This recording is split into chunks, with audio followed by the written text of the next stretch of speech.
আসসালামু আলাইকুম প্রিয় দর্শক, আমার এই আজকের যে ভিডিওটা করছি এটা অনেকটা আমার ব্যক্তিগত কৈফিয়তের জন্য।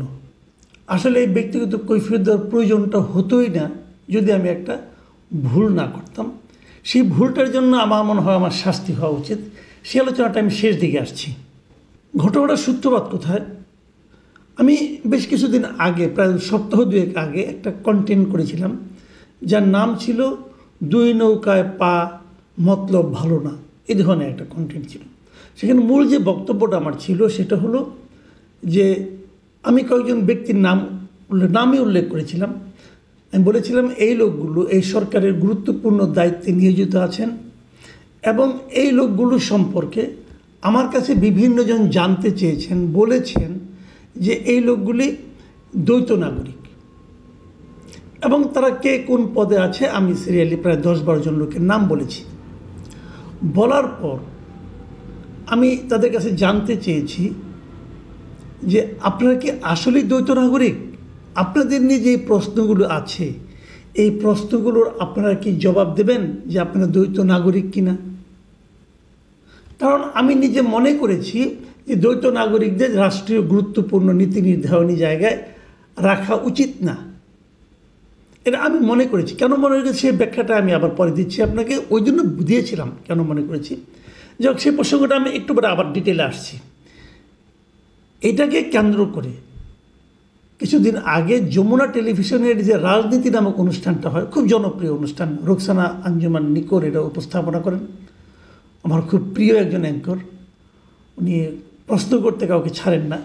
যাই হোক, ওনার অনুষ্ঠানে আমাদের প্রধান উপদেষ্টার press secretary mister Shafiqul Alam এসেছিলেন এবং সেখানে প্রশ্ন করতে করতে এক পর্যায়ে এই প্রশ্নটাই কিন্তু রোকসানা আঞ্জুমান নিকোল শফিকুল আলম সাহেবকে করেছেন, যে বলেছেন যে এই কথাগুলো সাংবাদিক মাসুদ কামাল করেছে, এই ব্যাপারে আপনার কী বক্তব্য? শফিকুল আলম সাহেব যে কথাটা বললেন সেটা হলো যে ওনার যে মূল বক্তব্য সেটা হলো ওখানে আমি এক ধরনের সুইপিং কমেন্ট করেছি। যারা টকশোতে আসেন তারা প্রায় এই ধরনের সুইপিং কমেন্ট করেন। আমার কাছে কোনো এভিডেন্স আছে যে ওনারা দ্বৈত নাগরিক? এবং উনি বলেছেন যে আমাকে প্রুফ দেখান যে তারা দ্বৈত নাগরিক কিনা। যদি প্রুফ না দেখাতে পারেন তাহলে যদি ব্রিটিশ মিডিয়া হতো তাহলে ওনার বিরুদ্ধে সু করে দিত। এই হলো।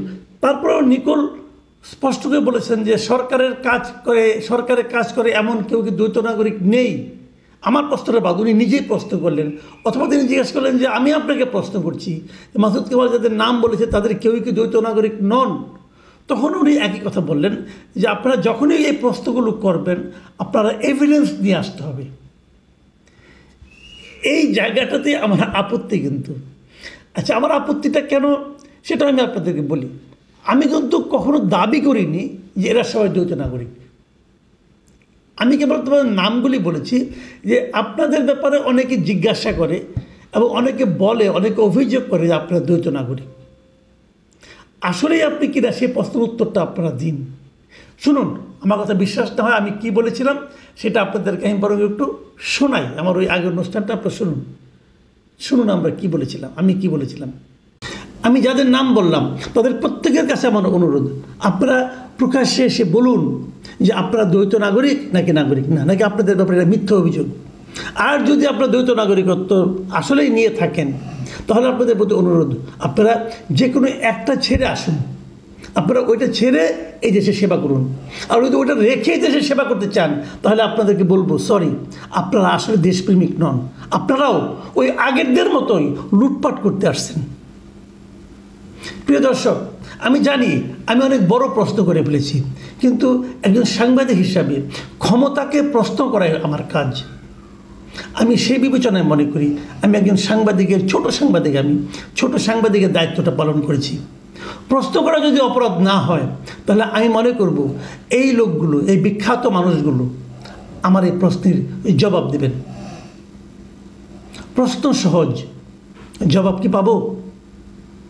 যদি জবাব না পাই তাহলে ভাববো যে আশঙ্কা আমি করেছিলাম সে আশঙ্কাই বোধহয় সত্য হতে যাচ্ছে। প্রিয় দর্শক, আপনারা শুনলেন আমি আসলে কি বলেছি।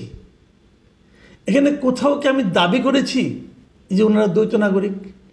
আমি একথাই বলেছি যে আপনারাই জবাবটা দিন যে আপনারা দ্বৈত নাগরিক কিনা। আপনাকে আমি প্রশ্ন করতে পারবো না। ধরা যাক আপনি প্লেন থেকে নামলেন, আপনাকে আমি এয়ারপোর্টের সামনে পেলাম, আমি কি আপনাকে জিজ্ঞাসা করতে পারবো না আপনি কি আমেরিকা থেকে আসলেন? আপনি বলবেন না আমি আমেরিকা থেকে আসি নাই, আমি লন্ডন থেকে আসছি। হতেই কিন্তু পারে, হতেই পারে অন্য এয়ারপোর্ট, সবাই তো এয়ারপোর্টে ইংল্যান্ড থেকে আসুক আর আমেরিকা থেকে যেখান থেকে আসুক সে হয়তো একই এয়ারপোর্টে নামবে। আমি আপনাকে জিজ্ঞাসা করতে পারি, আপনি যদি এয়ারপোর্ট থেকে তাহলে আমি কি এয়ারপোর্ট থেকে আমার সময় জিজ্ঞাসা করবো আপনি কি মানসিক থেকে আসছেন? তাকে কিন্তু জিজ্ঞাসা করবো না, যেহেতু এয়ারপোর্ট থেকে প্লেনে আসছেন। আপনি যদি আপনার পাসপোর্ট না দেখান, ইমিগ্রেশন ওই জিনিসটা না দেখেন, ইমিগ্রেশন সিলটা না দেখান, অথবা টিকিট না দেখান, তাহলে আমি কি আপনার পকেট থেকে জোর করে এগুলো দেখতে পারবো? আপনার পাসপোর্ট আপনার কাছ থেকে নিয়ে দেখতে পারবো? তাহলে আপনার কথাকে আমাকে বিশ্বাস করতে হবে। কাজেই এখানে আপনি আসলে কোত্থেকে আসছেন প্রমাণ করবে কি?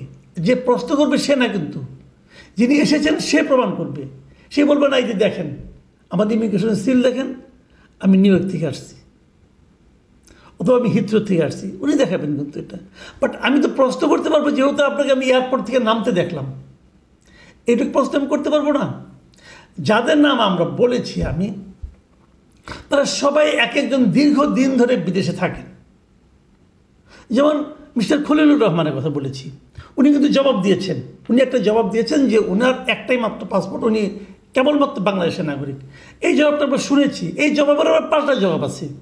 যারা দীর্ঘদিন ধরে আমেরিকা থাকেন তাদের অনেকে এই জবাবটা শোনার পর বলেছেন আমাকে যে এমনও তো হতে পারে উনি গত 7 দিনে ওনার আমেরিকার নাগরিকত্বটা ওখানে করেছেন, সারেন্ডার করেছেন। তা না হলে ওনাকে জিজ্ঞাসা করুন যে উনি এত বছর আমেরিকায় ছিলেন কীভাবে? প্রায় 30 বছর ধরে উনি আমেরিকায় থাকেন, তাহলে কোনো অবৈধ ছিলেন? কীভাবে ছিলেন? তাহলে কোনো গ্রিন কার্ড আছে, পার্মানেন্ট রেসিডেন্ট যেটাকে বলি আমরা, তাহলে কোনো পার্মানেন্ট রেসিডেন্ট আছে? কোনটা আছে? এই যে নাগরিকত্ব, দ্বৈত নাগরিকত্ব, এই যে গ্রিন কার্ড থাকা, এই যে পার্মানেন্ট রেসিডেন্ট থাকা, এই প্রসঙ্গগুলো উঠলো কেন? আমি এটা কিন্তু আপনাদের নিশ্চয়ই শুনেছেন আমার কথায়, যে উঠলো এই কারণে যে আমি বলতে চেয়েছি যদি আপনি বিদেশে যাওয়ার এবং থাকার আপনার সুযোগ থাকে, তাহলে তো এই দেশের প্রতি আপনার দায়বদ্ধতা থাকবে না। আপনি এখানে একটা অপকর্ম করবেন, করে তারপরে বিদেশ চলে যাবেন, আপনাকে আমি পাবো না। অর্থটা তো এই অর্থে বলা, আমার প্রশ্ন তো এই অর্থে বলা যে আপনার কি আরেক জায়গায় পা আছে? ওই দেশে একটা পা, এই দেশে একটা পা, যদি এরকম 2 পা 2 জায়গায় থাকে তাহলে তো আপনাকে আমি ধরতে পারবো না। তাহলে আপনার জবাব দিয়ে তার মুখে আপনাকে আমি এনে দাঁড় করাতে পারবো না।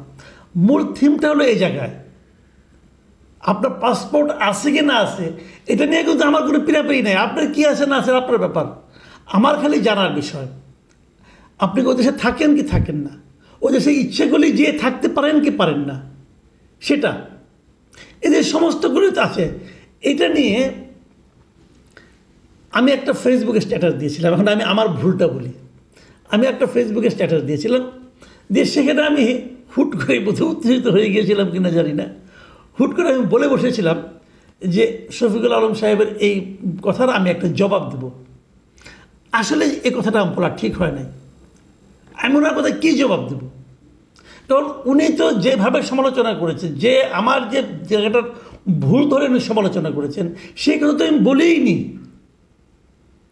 কাজে ওটা তো জবাবে কোনো সুযোগই নাই।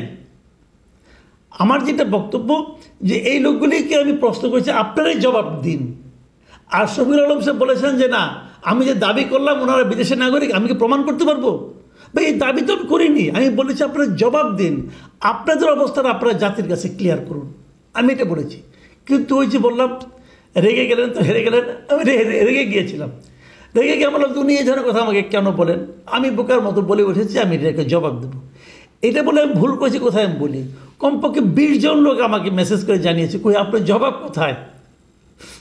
সেই 20 জন লোকের ওই 20-22 জন লোকের ওই প্রশ্নের উত্তর দিতে যে আজকে আমি এই ভিডিওটা করলাম, আমি সেই জবাবটা এতদিন পরে হলো দিলাম।